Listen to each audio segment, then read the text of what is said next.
Spider-Man 2 goes without saying is the most amazing Spider-Man film out there. Like, probably one of the most amazing Spider-Man films out there. Let's be real, because it really did crack the formula on everything you really needed for a Spider-Man movie. Look, we all have gotten tired of the origin. That's the thing. We've gotten tired of constantly having the origin slapped in your face repeatedly.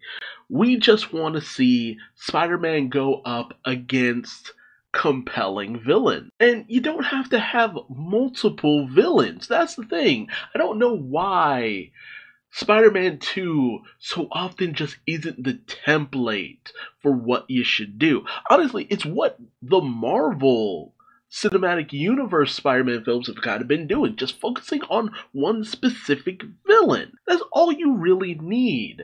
Make a good villain, make them compelling, make them a challenge, have Spider-Man go up against it. And it started with this movie. Honestly, it started with the previous movie, but you don't have to have his origin in it all the time.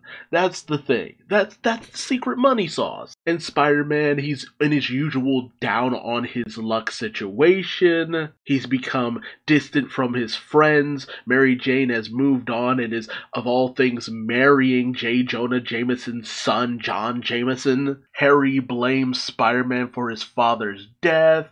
Aunt May is about to get evicted. There's a whole bunch of just really terrible things going on for Peter. Meanwhile, we have something that, honestly, the Spider-Man Marvel game for the PS4 did a wonderful job of incorporating and expanding upon, in that Otto Octavius is the kind of person that Peter would have looked up to before he became Doc Ock. A genius scientist who took just one too many risks, and during one lab accident that was being funded by Oscorp, run by Harry Osborn, ends up fusing his robotic metal tentacles to him, and it's always the question of, is his desire to try to properly finish his experiment just simply because of the arms, or is it his own obsessions? Because the arms make him very murderous. These sentient arms seem like devious weapons, but also a curse upon Octavius that has turned him basically into a monster.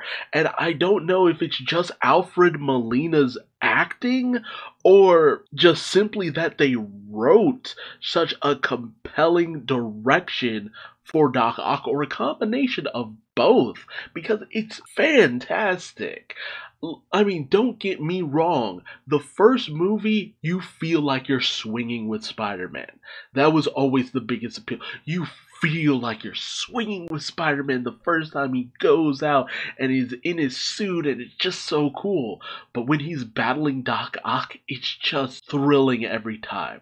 No matter how many times I watch it. The battle that they have when they first face down against each other, when Ock kidnaps Aunt May trying to get at Peter because Doc Ock and Harry have teamed up, with his Doc Ock's only request being that he bring Spider-Man to him. The whole situation on the train, like that, there's a reason that gets referenced so much. There's a reason why even in the Far From Home trailer, you have Spider-Man on a train and everybody's like, oh my god, is that a Spider-Man 2 reference? Like, cause it's just so iconic at this point. Even in Spider-Verse, it's referenced. It's just that iconic and important. And Peter having to try to come to terms with how he feels about Mary Jane. Harry finding out that Peter is Spider-Man and needing to sort through his feelings, but still questing for revenge against essentially his best friend. And Peter so desperately trying to save Ock's soul right up into the bitter end, where he ultimately tries to do the right thing, but at the cost of his life. Like, Ock doesn't go out a villain, not completely in the end. He goes out more as a tragic figure, which is almost never done with Doc Ock. And I feel like the only times that the comics went that direction were usually when he tried, but ultimately he failed in the end and just relapsed, or Superior Spider-Man. And you gotta love how things kind of end off with Harry finding out about his father being the Green Goblin, basically by finding all the equipment. Mary Jane abandoning her wedding just to go to Peter. I mean, there's just so many positive and beautiful points in this movie. The real tragedy is just that the follow-up, Spider-Man 3, muddies its waters far too much. That's the thing. It's so odd that a movie containing Venom should have not had Venom in it, and it would have been a better movie for it. But I'll talk about that when I get around to talking about that movie. Spider-Man 2 was magnificent because it knew what to focus on. Was it always the best? No. But, God, 9 times out of 10, it got it right. It just got it right. It got the one thing that the first Spider-Man was kind of lacking, and that's a non-comically over-the-top villain. Don't get me wrong. Dude, the Green Goblin portrayal in the first Spider-Man was fun as all get at, and I love it to death. But this took its villain disturbingly serious. And a lot of the fans appreciate that. Norman Osborn is over the top. That's the thing. But Doc Ock, he's a megalomaniac.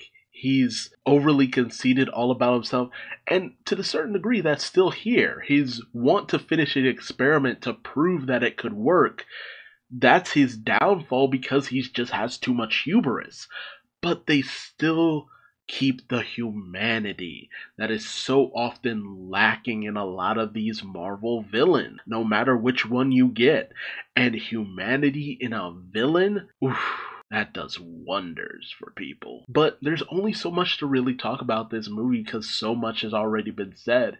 And even in terms of my own personal experiences, like, yeah, I loved it. Like, I'm not in the minority on this. That's the thing. It's the one personal experience that's just so generic that it's just like, I just love the movie. It was a great movie. Oddly enough, I don't own it.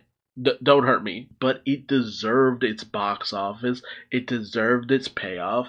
Everything that's been said about it has been deserved. Enough said. But tell me your thoughts on Spider-Man 2. I would be fascinated to hear what you don't like about this movie. It's easier to it's more of a challenge to find out what people didn't like about this movie than what they did like. For me, ultimately, I would have preferred them go more in depth with the relationship with Peter and Mary Jane, because, I don't know, leaving the guy at the altar just felt mean towards the end of things. It just never sat well with me. It's just like, because he wasn't a bad person. She was just jonesing for that Spidey D. But let me know your feelings in the comment section below. If you like this video, please like, comment, subscribe, and hit the bell for notifications. And until next time, I've been Duuz-Diz-Din, and I will see you later. Bye-bye.